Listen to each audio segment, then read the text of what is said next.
Dennis ہو جاتا ہے پانی نیچے جاتے جاتے کہ روشنی وہاں تک پہنچ نہیں پاتی اور ابزارب ہو جاتی ہے اور اندھیرا چھا جاتا ہے, کوئی کلر بھی نیچے نہیں پہنچتا.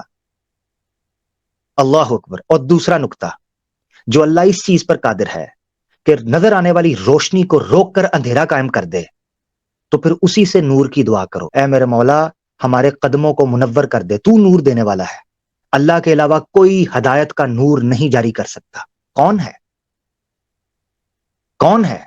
اسی لیے اسی بنیاد پر ہم کہتے ہیں کہ ہدایت کا نور جس کی کھوپڑی میں پہنچتا ہے وہ اللہ کے حکم سے پہنچتا ہے.